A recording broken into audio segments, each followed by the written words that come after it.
क्या आप भी इलाहाबाद यूनिवर्सिटी से ग्रेजुएशन करना चाहते हैं? क्या आप भी कंफ्यूज हैं कि अगर आपका स्ट्रीम आर्ट्स है, साइंस है या कॉमर्स है तो इसमें क्या डोमेन लैंग्वेज चूज किया जाए? इसमें क्या लैंग्वेज, डोमेन, जीएटी सबकी नीड होती है? किन कोर्सेज में कैसी नीड होती है? या फिर क्या आप इस बात को लेकर कंफ्यूज हैं कि मेरा बेस्ट कोर्स कौन सा हो सकता है जो मुझे चूज करना चाहिए, क्योंकि अभी आपने कोई डिसाइड नहीं किया है। तो ऐसे कई सारे प्रश्न होंगे आपके परीक्षा से संबंधित। परीक्षा कब होगी, परीक्षा का तरीका कैसा होगा, सीवीटी का तरीका कैसा होगा, और इलाहाबाद यूनिवर्सिटी स्पेसिफिकली किस तरीके को अपनाती है और किस तरीके के किस बेस पर आपका एडमिशन लेती है, इन सभी पर एक बृहद चर्चा करेंगे आज के इस सेशन में। छोटा, क्रिस्प, क्लियर, लेकिन एकदम सटीक। ध्यान से देखेंगे क्योंकि आज हम university of Allahabad CVT NTA की सारी जानकारी इकट्ठी करेंगे। ऑल इंफॉर्मेशन इकट्ठी करने वाली है। आप सभी को पता है एनटीए ऑर्गेनाइज कराती है सीवीटी। सीवीटी होता है common university entrance test examination. और यूजी की तैयारी जितने बच्चे कर रहे हैं, सिंपल चीज है, आपने बोर्ड की तैयारी की है यानी आप बोर्ड एग्जाम देने वाले हैं, या फिर बोर्ड एग्जाम आपने दे लिया है और आप 1 साल के ड्रॉपर हैं। दोनों प्रकार के बच्चे होंगे और दोनों के लिए एक बढ़िया स्ट्रेटजी की भी बात करूंगा, लेकिन साथ में जो मूलभूत आपकी परेशानियां हैं पहले उनका निदान में करने का प्रयास करूंगा, क्योंकि बहुत सारे क्वेश्चंस आप सबकी, बहुत सारी क्वेरीज हर दिन क्लास में आती है। क्लास के चक्कर में मैं आंसर कर नहीं पाता, तो मैंने सोचा सेपरेटली आपके लिए एक सीरीज लाई जाए जिसमें आपको सारे इन्फॉर्मेशन हर एक कॉलेज से रिलेटेड दिए जाए। अब यहाँ पर सबसे पहली चीज आप देखेंगे, सबसे शुरुआती चीज सीवीटी 2026 का परीक्षा पैटर्न यानी कि स्ट्रक्चर कैसा है। बहुत ही सिंपल तरीके से अगर मैं आपको बताने का प्रयास करूं तो देखो भाई, पेपर आपका सीबीटी मोड में यानी कि ऑनलाइन मोड में होगा, कंप्यूटर बेस्ड टेस्ट। सीबीटी का मतलब क्या होता है? Computer based test. अब यहीं से एक चीज मैं आपको बता दूं, बहुत सारे बच्चे कहेंगे सर ये तो हमें पता है, लेकिन देखो अभी एक बात उड़ रही है, बहुत लोग कहते हैं कि नहीं नहीं ऑफलाइन एग्जाम हो जाएगा। कुछ टीचर ऐसे बेवकूफ़ बना रहे हैं आपको, तो बेवकूफ़ नहीं बनना है। एग्जाम आपका ऑनलाइन ही होगा और एनटीए की तरफ से ऐसी कोई गाइडलाइन नहीं है कि ऑफलाइन एग्जाम होगा। तो किसी भी जो मिथक बातें हों, जो रूमर्स हों, उन पर ध्यान बिल्कुल भी मत दो। देखो 3 खंड में चीजें होती हैं, 3 चीजें होती हैं। आपका एक लैंग्वेज का पेपर होता है, परीक्षा खंड 1A और 1B, मतलब लैंग्वेज 1, लैंग्वेज 2, 2 लैंग्वेज आप चूज कर सकते हैं ज्यादातर। मिनिमम आप 1 लैंग्वेज भी ले सकते हैं। लैंग्वेज में आप हिंदी लें, इंग्लिश से लें, या फिर 13 अन्य भाषाएं हैं उनको लें, वो आपकी स्वेच्छा है, कंफ्यूज मत होना। यहीं पर एक चीज मैं क्लियर कर दूं, लैंग्वेज में बच्चे बहुत कंफ्यूज होते हैं कि सर मैं हिंदी लूं या मैं इंग्लिश लूं। सबसे पहली चीज, अगर आप यूपी बोर्ड से हो या फिर आप हिंदी माध्यम के बच्चे हो, तो डेफिनेटली आपको भाषा एंड लैंग्वेज हिंदी लेनी चाहिए, क्योंकि आप उसमें ज़्यादा सहज होगे, ज़्यादा कंफर्ट होगे और ज़्यादा स्कोर करने के चांसेस होंगे। लेकिन अगर यहीं पर आप इंग्लिश माध्यम के हो, इंग्लिश मीडियम के हो, तो यहाँ पर 2 कंडीशंस हैं। इंग्लिश माध्यम के कुछ बच्चों की ग्रामर अच्छी नहीं होती, कंप्रिहेंशन अच्छा नहीं होता, तो आप हिंदी की तरफ जा सकते हो, पर मेहनत वहाँ भी करनी पड़ेगी। और नहीं तो अगर आप इंग्लिश चूज करें तो आपके लिए ज़्यादा बढ़िया तो इंग्लिश ही होगा, क्योंकि आपने बाकी सब्जेक्ट को इंग्लिश में ही पढ़ा है, क्योंकि आप अंग्रेजी माध्यम के हैं। ठीक है, तो पहली चीज, ये जो डाउट मन में आता है कि सर मैं हिंदी लूं या इंग्लिश लूं, तो इसका आंसर आपके ही पास है। आपको ही समझना है कि आपको हिंदी ज्यादा अच्छे से आती है या इंग्लिश आती है। ठीक है, अब इसके बाद में विषय विशेष खंड जो है दूसरा, यानी कि आपका ये डोमेन स्पेसिफिक है। डोमेन में आपको क्या चूज करना है, सिंपल चीज है, यहीं पर मैं आपको क्लियर कर दूं, आपका जो 12th का सब्जेक्ट है वही डोमेन सब्जेक्ट होगा। अभी आपको बताऊंगा मैं कि किस किस कोर्स के लिए आप एलिजिबल होंगे, टॉप कोर्स क्या है, सब पर चर्चा करूंगा। फिर सामान्य परीक्षण यानी कि जो आपका जीएटी है, जनरल एप्टीट्यूड टेस्ट, जिसमें GK, GS, quant, reasoning, math सब कुछ आता है, वो भी बात की जाएगी। उम्मीदवार अपनी सुविधा के अनुसार 1 या 2 भाषाएं जैसे अंग्रेजी, हिंदी आदि ले सकता है। साथ ही विषय संबंधी और सामान्य ज्ञान के पेपर भी हल करते हैं। सिंपल चीज है, सटीक बात, 3 चीजें हैं, लैंग्वेज, डोमेन और जीएटी। 3 चीजें आपके लिए होती हैं जब आप सीवीटी का एग्जाम देते हैं। कॉम्बिनेशन में आपको इन तीनों में से चीजों को चूज करना होता है और मैक्सिमम आप 5 सब्जेक्ट को चूज कर सकते हैं। आप या क्या क्या क्या चीजें कर सकते हैं, ध्यान से देखिए। आप या तो कर सकते हैं कि आपने 1 लैंग्वेज चूज किया, 3 डोमेन चूज किया, एक आपका जीएटी हो गया, ये आपका मास्टर कॉम्बिनेशन होता है। इस तरीके से आप चूज करते हैं। दूसरा तरीका हो सकता है कि आपने 2 लैंग्वेज ले लिया, आपने 2 डोमेन ले लिया और 1 जीएटी आपका हो गया। ठीक है, ये 2 मेन कॉम्बिनेशन है जो बच्चे इसमें जाते हैं। अब आपको किस कॉम्बिनेशन में जाना है या आपके लिए बेटर कौन सा होगा, उस पर बात हम धीरे धीरे करेंगे आगे की स्लाइड्स में। अगली जरूरी बात कि प्रश्न और अंक, सिंपल चीज है। 50 प्रश्न आपके लिए आएंगे, 50 क्वेश्चंस होंगे। हर क्वेश्चन 5 अंक का होगा, यानी सिंपल चीज है कि 50 प्रश्न है, 5 अंक का है, यानी कि 250 अंक का बनेगा। ठीक, निगेटिव मार्किंग की बात मैं करूं तो -1 होता है, ये बात हमेशा ध्यान रखना। ठीक, भाषा विषय अनुभव में कुल 50 प्रश्न में से 40 प्रश्न करने हल होते जरूरी होते हैं। सामान्य ज्ञान के पेपर में 60 में, मतलब सिंपल चीज है, आपको प्रश्न जो हल करना है ज्यादा से ज्यादा करने की कोशिश करनी है अगर आपको टॉप कॉलेज में एनरोलमेंट चाहिए तो, एडमिशन चाहिए तो। फिर बात करें कि समय सीमा क्या होगी, तो देखो परीक्षा कई दिनों में होगी, 2-3 पाली में ली जा सकती है। प्रत्येक सही उत्तर पर 5 अंक, गलत पर -1 नेगेटिव मार्किंग, और ना ली गई प्रश्नों के लिए 0 अंक होगा। अगर आपने क्वेश्चन अटेम्प्ट नहीं किया तो 0, मतलब कोई ऐसा नहीं कि उस पर नंबर कट जाए आपकी। परीक्षा 2 पालियों में होगी। अब यहाँ पर टाइमिंग को लेकर थोड़े से डाउट्स आते हैं, तो टाइमिंग वो एनडीए आपको बता देगा कि किस तरीके की किस टाइम पर आपका होगा, पहली पाली में कब होगा, द्वितीय पाली में क्या कब होगा, वो सब एडमिट कार्ड आते आते व उसके नजदीक आते आते उन बिंदुओं पर चर्चा करेंगे। आगे अगर बात को थोड़ा सा बढ़ाते हैं कि पाठ्यक्रम, अब जो इलाहाबाद विश्वविद्यालय है इसके प्रमुख यूजी कोर्सेज के अनुरूप पाठ्यक्रम की बात करें, जैसे सबसे पहला आर्ट्स स्ट्रीम के बच्चे। अब यहाँ पर आपके जितने भी डाउट होते हैं ना, मैंने सबको कवर किया है। बहुत सारे बच्चे पूछते हैं सर मुझे BA करना है, मुझे BBA करना है, मुझे MBA करना है, मुझे ये करना है, मुझे वो करना है। तो भाई तुम्हें जो जो भी करना है आप समझो, आर्ट्स स्ट्रीम के अंतर्गत आएंगे। अगर आप BA करना चाहेंगे, BA LLB करना चाहेंगे, BFA करना चाहेंगे, BPA करना चाहेंगे, BA करना चाहेंगे मीडिया स्टडीज में यानी पत्रकारिता में, या फिर एकीकृत BBA करना चाहेंगे, MBA करना चाहेंगे, अगर आप आर्ट्स स्ट्रीम के हैं तो क्या करना है आपको, इस समूह के पाठ्यक्रमों के लिए अंग्रेजी हिंदी भाषा का चयन करेंगे आप। सामान्य परीक्षण अनिवार्य है, यानी कि इलाहाबाद यूनिवर्सिटी के लिए लैंग्वेज और GAT कंपलसरी है। किसी भी फील्ड में आप जा रहे हैं, खासकर अभी आर्ट्स की अगर मैं बात करूं तो इसके लिए कंपलसरी है कि लैंग्वेज GAT होना ही चाहिए। अब डोमेन में क्या करना है आपको, इनमें से किसी एक विषय का चयन करना है। चयनित विषयों में अब डोमेन में आपके क्या चाहिए, आपका इतिहास हो सकता है, भूगोल हो सकता है, सामाजिक विज्ञान, राजनीति शास्त्र, समाजशास्त्र, जनसंचार, मीडिया अध्ययन, गृह विज्ञान, भाषा शास्त्र, ये सारे सब्जेक्ट आपके डोमेन में होने चाहिए। ध्यान से देख लेना, तब आप ये सारे कोर्सेज के लिए एलिजिबल होंगे। उदाहरण जैसे मैंने एक छोटा सा उदाहरण दिया है कि आपको कि सर मुझे BA हिंदी से करना है, BA हिस्ट्री से, इकोनॉमिक्स से, पॉलिटिकल साइंस से, ऐसे आपके क्वेरीज आते हैं ना। तो BA अगर आप जनरल BA करना चाहते हैं या फिर BA हिस्ट्री करना चाहते हैं, दोनों चीजें होती हैं। ठीक, जिसे आप जनरली समझते हैं एक BA प्रोग्राम, अगर मैं ड्यू के लैंग्वेज में कहूँ, और एक होता है BA ऑनर्स। ऑनर्स में स्पेसिफिक सब्जेक्ट होता है, जैसे कि BA हिस्ट्री। अब यहाँ पर सामान्य BA या BA ऑनर्स या BA हिस्ट्री करना चाहते हैं, इंग्लिश हिंदी आपका एक लैंग्वेज चाहिए, GAT आपका चाहिए, जनरल एप्टीट्यूड टेस्ट चाहिए, और इतिहास, भूगोल, राजनीति शास्त्र, मतलब जितने भी आर्ट्स के सब्जेक्ट हैं वो आपके डोमेन में होने चाहिए। तो फिर आप क्या होंगे, इसके लिए एलिजिबल हो जाएंगे। क्लियर है सारे बच्चों को, कोई परेशानी हो तो आप बताएंगे।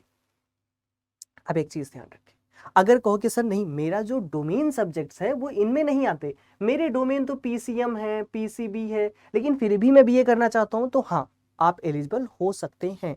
लेकिन अगर एक आर्ट्स का बच्चा चाहे कि मुझे BSc करना है, तो sorry to say that but आप नहीं कर सकते। एक साइंस का बच्चा आर्ट्स में स्विच कर सकता है, लेकिन आर्ट्स का बच्चा साइंस में स्विच नहीं कर सकता, इस बात का ध्यान रखना। ठीक, अब थोड़ा सा आगे चर्चा को बढ़ाते हैं। अगर आपका विज्ञान संकाय है, मतलब अगर आप साइंस स्ट्रीम के बच्चे हैं, PCM वाले बच्चे हैं, अब इसमें देखो 2 गुट में बटोगे आप, एक PCM में बटोगे, एक PCB में बटोगे। देखो इस सेशन के साथ में मैं ये PDF भी अटैच कर दूंगा, ये जो आपको सेशन दिख रहा है ना, सारी चीजें PDF में आप पढ़ लेना, क्योंकि मैंने तसल्ली से मैं जितनी चीजें यहाँ पर बोलूंगा वो सब कुछ मैंने एज इट इज लिख दिया है, जैसे कि नोट्स नहीं बनाते, लिख दिया है कि जितने भी आपके डाउट हैं आपके कवर अप ही हो जाए। ठीक, अब गणित समूह के लिए देखो, अगर आप BSc करना चाहते हो, अगर मैथ वाले हैं, जो मैथ वाले हैं, और जीव विज्ञान वाले, बायो वाले, दोनों अलग अलग है ना। अगर आप मैथ समूह के यहाँ BCA कर सकते हैं, करना चाहते हैं, BCA MCA करना चाहते हैं, BSc करना चाहते हैं, ऐसे आप रिलेटेड चीजें करना चाहते हैं, तो हिंदी मतलब लैंग्वेज GAT कंपलसरी है, तथा किसी एक विषय में 5वीं से 12वीं कक्षा के स्तर तक पढ़ा होना चाहिए, जैसे कि गणित है, भौतिक विज्ञान, रसायन विज्ञान, कंप्यूटर, IIT, भूगोल, भू विज्ञान, पर्यावरण आदि चुनने होते हैं। ये सारे सब्जेक्ट लेकर आप BSc कर सकते हैं, BCA कर सकते हैं, BC MCA कर सकते हैं, ये सारी चीजें कर सकते हैं। अगर आप जीव विज्ञान समूह के हैं यानी कि आप बायो वाले ग्रुप में आते हैं, है ना, तो इस स्थिति में आप बीएससी कर सकते हैं बायोलॉजी से, बी वोकेशनल कर सकते हैं, फूड प्रोसेसिंग यानी ऐसे कोर्सेज आप कर सकते हैं। इनके लिए भी आपको लैंग्वेज और जीएटी कंपलसरी है। साथ ही बायोलॉजी यानी जीव विज्ञान, बायोटेक्नोलॉजी, भौतिक, रसायन, मानविकी, एंथ्रोपोलॉजी, पर्यावरण विज्ञान आदि सभी में एक विषय चुन सकते हैं। और इन सभी पाठ्यक्रमों के लिए आप एनसीईआरटी या फिर बोर्ड के जो आपके सब्जेक्ट्स हैं या जो बोर्ड के आपके बुक्स लगे हुए हैं उनको प्रेफर कर सकते हैं।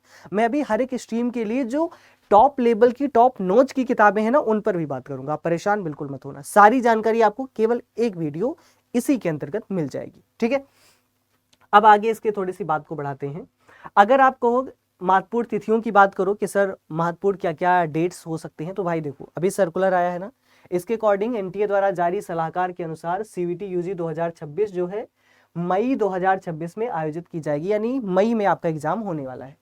पिछले सत्रों के आधार पर अगर आप लास्ट ईयर की बात करें तो फरवरी मार्च में शुरू हो गया था जो आपका आवेदन है, यानी कि जो एग्जामिनेशन फॉर्म भरना था ये फरवरी मार्च में आ गया था। तो इस बार भी यही होगा, जैसे बोर्ड एग्जाम खत्म होने वाला होगा या बोर्ड एग्जाम चल रहा होगा तभी आसपास कहीं आपको फॉर्म देखने को मिल जाएगा। उदाहरण स्वरूप सीवीटी 2025 के लिए आवेदन कब शुरू हुआ था, तो 1 से 22 मार्च के लिए आवेदन शुरू हो गया था, यानी फरवरी पूरा नहीं, मार्च में एग्जामिनेशन फॉर्म भरा गया और सारी चीज़ें हुई एप्लीकेशन फॉर्म्स के थ्रू, एडमिट कार्ड फिर उधर अप्रैल में आएगा और मई तक एग्जाम हो जाएगा। और परीक्षा के बाद परिणाम कब आया भैया, मई में एग्जाम हुआ, जून में आपका रिजल्ट आया। सीयूटी 2026 के लिए फॉर्म भरने की तिथि आधिकारिक वेबसाइट पर घोषित की जाएगी। रूमर्स मत मानना, अगर मैं भी कहूँ कि भैया आज ही डेट आ रही है तो मत मानो, क्योंकि जब आएगी नोटिस डेफिनेटली आपके उस पर आएगी साइट पर, तब आप देखिए तब आप मानिए। इलाहाबाद विश्वविद्यालय यूजी में अगर आपको प्रवेश लेना है, मतलब अंडर ग्रेजुएट होना है आपको, तो विश्वविद्यालय ने सत्र 2025-26 के लिए सीवीटी आधारित यूजी परीक्षा अधिसूचना 16 जुलाई को जारी की थी। प्रवेश के लिए समर्थ पोर्टल पर पंजीकृत किया गया था 16 से 26 जुलाई के बीच में। मतलब सीवीटी एग्जाम जब आप दे लेते हैं उसके बाद की कहानी मैं आपको बता रहा हूँ कि अब आप प्रवेश लेना चाहते हैं तो समर्थ पोर्टल ओपन किया जाता है।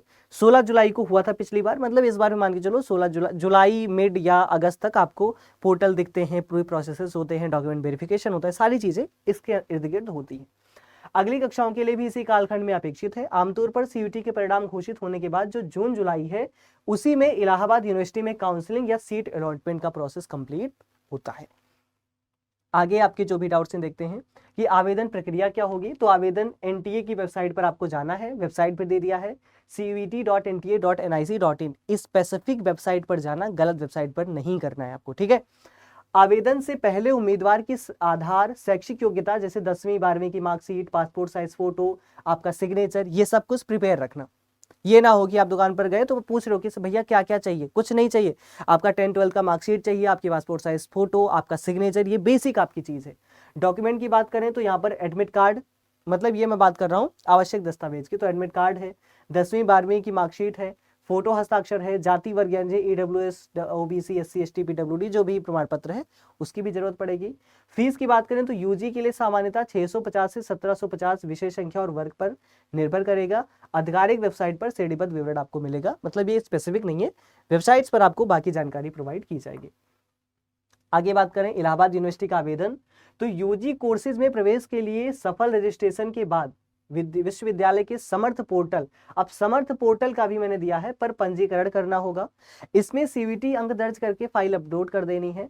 समर्थ पोर्टल पर आवेदन के लिए एडमिट कार्ड, सारी चीजें, मतलब अब देखो ये सब बातें तो तब की जरूरत होंगी ना, तब के लिए जरूरी होंगी जब आप एग्जाम को दे लोगे, क्वालिफाई कर लोगे, एडमिशन लेना होगा। बट एक मोटा मोटा आपको प्रोसेस सारा पता होना चाहिए, ताकि ऐसा ना हो कि आप बहुत चक्की हो जाओ मेन टाइम पे, ठीक। अब तैयारी कैसे करनी है, बहुत सिंपल है, एनसीईआरटी आपके लिए रामबाण है। मैं फिर से एक ही बात कह रहा हूं आपसे, एनसीईआरटी जो आपका 12th का है रामबाण है। इकोनॉमिक्स सब्जेक्ट की अगर मैं बात करूं तो यहां पर आपको जैसे कि जो डेवलपमेंट वाला जो एक पोर्शन लगा हुआ है वो 11th का है, तो वो भी आपको एनसीईआरटी में पढ़ना है, नहीं जनरली 12th के लिए, बाकी सब्जेक्ट्स के लिए रामबाण होगा। सीवीटी की तैयारी के लिए कक्षा 11-12 की एनसीईआरटी पाठ्यपुस्तक आधार है। सभी विषयों, गणित, विज्ञान, सामाजिक विज्ञान, सभी एनसीईआरटी किताबों को अच्छे से पढ़ें और इसी से आपका सिलेक्शन पक्का हो जाएगा। लेकिन मैं लैंग्वेज की बात नहीं कर रहा हूँ, ध्यान रखना, ये मैं डोमेन सब्जेक्ट की बात कर रहा हूँ। अब आप कहोगे सर कैसे पढ़ना है, मैं हर सब्जेक्ट को कैसे अप्रोच करूँ? तो देखो, अगर इंग्लिश लैंग्वेज की बात करूँ या फिर मैं हिंदी लैंग्वेज की बात करूँ, तो अंग्रेजी जो आपका व्याकरण है, ग्रामर है, जो आपका वोकैब है, English grammar in use, Raymond Murphy जैसे ग्रंथ पढ़ें और कंप्रिहेंशन प्रैक्टिस करें। ऐसे हिंदी में भी करना है कि विलोम, पर्यायवाची, संधि, समास, रस, छंद, अलंकार जो व्याकरण में है, इंग्लिश के भी अपने जो ग्रामर्स है वही आपको पढ़ने हैं। अगर जैसे आप गणित की बात करें या डेटा की बात करें, तो रीजनिंग की बात करें, तो आपके लिए बढ़िया किताब भैया RS अग्रवाल की क्वांटिटेटिव एप्टीट्यूड पढ़ लीजिए और लूसेंट कंप्लीट मैथमेटिक्स जैसी पुस्तकें पढ़ सकते हैं। एनसीईआरटी गणित के अध्याय हल करें और अवधारणाएं स्पष्ट करें, मतलब एनसीईआरटी मैथ पढ़ेंगे तो भी सफिशिएंट होगा आपके लिए। सामान्य ज्ञान करंट अफेयर की लिए बात करें तो अरिहंत के लिए जनरल नॉलेज वाली किताब और दिशा जी की पुस्तकें हैं, ये सब पढ़ सकते हैं, करंट अफेयर पढ़ सकते हैं। अभी स्पेसिफिक आप अपना भी चूज कर सकते हैं, मैं जनरली आपको बता रहा हूँ। फिजिक्स, केमिस्ट्री, बायो के लिए आप 11-12 का एनसीईआरटी पढ़ सकते हैं और फिजिक्स के लिए आप HC वर्मा, रसायन के लिए OP टंडन की किताब है, जीव विज्ञान के लिए राहुल चावला की किताबें हैं। ये सब मार्केट की प्रसिद्ध किताबें हैं, आप सभी को पता है। आप इन पर रिलाई करोगे, इनसे पढ़ोगे तो अच्छा सिलेक्शन मिलेगा, अच्छी रैंकिंग आपकी आ सकती है। आगे बात करें अभ्यास और मॉक टेस्ट, तो भाई सिंपल चीज मैं हर क्लास में आपको बताता हूँ, 3 चीजें जरूरी होती हैं आपके क्वालिफिकेशन के लिए। आपको क्वालिफाई करने के लिए आपका कॉन्सेप्ट है पहला चरण, फिर चरण आपके सामने आता है प्रैक्टिस की, और फिर चरण आपके सामने आता है मॉक की। ठीक है, 3 चरण आपके सामने होते हैं। अभ्यास में मॉक पूरे सिलेबस के बाद में कंप्लीट करो सिलेबस को, मॉक टेस्ट और पिछले वर्ष के प्रश्न पत्र हल करो। समय प्रबंधन और स्पीड बढ़ाने में मदद करेगा और गलतियों की समीक्षा करेगा, कमजोरी को दूर करेगा। सैंपल पेपर को आपको सॉल्व करना है और टाइम मैनेज करना, भाई टाइम मैनेजमेंट, समय प्रबंधन बहुत जरूरी है। ठीक है, कठिन विषयों को अधिक समय दो, प्रत्येक विषय का नियमित रिवीजन करो, मॉक टेस्ट लगाओ और धीरे धीरे करते चलो। जैसे मैं अगर हिंदी की बात करूं तो हिंदी के लिए जितने बच्चे लैंग्वेज में हिंदी लेंगे, 2 से 3 बजे हम डेली क्लास करते हैं। आप इस चैनल पर CUET हिंदी मीडियम पर, जिसे जहां पर देख रहे हैं इस वीडियो को, यहीं पर हम डेली क्लास करते हैं 2 से 3 बजे, जहां हम डेली प्रैक्टिस ही कर रहे होते हैं, कॉन्सेप्ट पढ़ते हैं, प्रैक्टिस करते हैं और डेली, वो पिछले 4 महीने से कर रहे हैं और अगले 4 महीने करेंगे भी जब तक आपको क्वालिफाई नहीं करा देते। तो लैंग्वेज हिंदी के लिए आप बिल्कुल ही निश्चिंत रहें। बाकी चैनल पर और भी सब्जेक्ट की क्लासेस हैं, उन टीचर से आप पढ़ सकते हैं और अपने हर एक कॉन्सेप्ट को क्लियर कर सकते हैं। आगे अगर मैं बात करूं तो ये मूलभूत चीजें थी जिसके बारे में था, और तैयारी के लिए टिप्स बस इतना ही है कि आप भाई एनसीईआरटी की चर्चा करें, एनसीईआरटी को बेस बनाएं। बाकी जितने भी आपके डाउट हैं, मुझे उम्मीद है सब कंप्लीट हो गए होंगे। मेन आपका डाउट, आप आर्ट्स स्ट्रीम के हैं, साइंस के हैं, क्या चूज करें, कैसे चूज करें, कौन सा कोर्स करें, हर एक कोर्स की चर्चा मैंने आपसे कर ली है। यहाँ पर जैसे मैं आपको दिखा भी देता हूँ कि अगर आप पूछ रहे थे BLLB, BA, BBA, BBA करना है, ये करना है, वो बहुत कंफ्यूज हो रहे थे, सारी डाउट मैंने यहाँ पर क्लियर कर दी है। उम्मीद है आपको सारी चीज़ें समझ में आ गई होंगी। इसी के साथ फिलहाल एक चीज़ और मैं आपको बता दूं कि ऐसे ही और भी जानकारी आपको मिलती रहेगी। अगर आप लोगों ने अभी तक इस टेलीग्राम को ज्वाइन नहीं किया, यहाँ पर कर लो, यहाँ पर जानकारियाँ भी मिलेंगी और जितने भी आपके डाउट्स हैं, साथ में हर एक क्लासेस के link and PDF and all सब कुछ यहाँ पर मिल जाएगा। ठीक है, फिलहाल इसी के साथ आप लोगों से विदाई चाहूंगा और मिलूंगा आप सभी से अगले कॉन्सेप्ट्स की तरफ, अगले टॉपिक्स की तरफ, और हिंदी की क्लास में 2 से 3 बजे। लेकिन अगर अभी आपको डाउट है इलाहाबाद यूनिवर्सिटी में एडमिशन लेने से संबंधित या फिर किसी और कॉलेज में एडमिशन चाहिए और डाउट है कि कैसे करना है, क्या कॉम्बिनेशन चूज करनी है, तो डेफिनेटली कमेंट बॉक्स में पिन करो। सारे आंसर्स लेकर मैं जल्दी ही आपके सामने उपस्थित हूंगा। तब तक के लिए बाय बाय, टेक केयर, अपना ध्यान रखियो, पढ़ाई करते रहिए। लेकिन आपके लिए कॉन्सेप्ट को क्लियर कराने के लिए, आपको प्रैक्टिस कराने के लिए, आपको एक अच्छा गाइडलाइन देने के लिए हमारा जो टीम है वो आपके लिए नया बैच लेकर आ चुका है, भौकाल बैच। इस बैच से आप लोग कनेक्ट कर सकते हैं। आप अगर आर्ट्स डोमेन के हैं, साइंस डोमेन के हैं, GAT और लैंग्वेज केवल आपको चाहिए, डेफिनेटली आप इससे कनेक्ट कर सकते हैं, क्योंकि बैच 13 दिसंबर यानी आज से शुरू हो रहा है। तो फटाफट से ये जो नंबर आपके सामने लिखा हुआ है, इस पर आप कॉल करिए, इंक्वायरी करिए और उसके बैच से रिगार्डिंग जितनी भी चीज़ें हैं वो जानकारी हासिल करके बैच में एनरोल करिए। साथ में बैच में एनरोल करते time use code for the maximum discount, मतलब ज़्यादा से ज़्यादा डिस्काउंट प्राप्त करने के लिए आपको कोड यूज करना है ABHAY। आप कहोगे सर आपने तो नाम बता दिया, भाई यही कोड है। इस कोड को यूज करोगे, मेरा नाम लिखोगे, आपको हमेशा ही डिस्काउंट मिल जाएगा, बढ़िया डिस्काउंट मिल जाएगा। तो जितने बच्चे अपने सपने को साकार करना चाहते हैं, आपको पता है केवल 4 महीने बचे हैं, तो अभी भी नहीं जागे तो कब जागोगे, है ना। तो फटाफट से जाओ, कॉल करो, बैच में एनरोल करो, कैरियर अड्डा ऐप इंस्टॉल कर लो, वहाँ से आपको चीज़ें मिल जाएंगी। अगर आप इस कोड को यूज करते हो तो आपको मैक्सिमम डिस्काउंट मिल जाएगा। अगर आपको और भी डाउट होते हैं, चीज़ें नहीं क्लियर होती हैं, तो आप मुझसे इस पर भी कनेक्ट कर सकते हो, abhy.misra@adda247.com। आप मुझे इस ईमेल आईडी पर मेल कर दो, आपको मैं जितना डिस्काउंट मिल सकता है आपको डेफिनेटली दिला दूंगा। तो आप इसमें फटाफट से एनरोल करें और इसी के साथ अपने सपने को साकार करें। मिलता हूँ आपसे इसी सेशंस के साथ में, तब तक के लिए बाय बाय, टेक केयर, अपना ध्यान रखेंगे और पढ़ाई करते रहेंगे।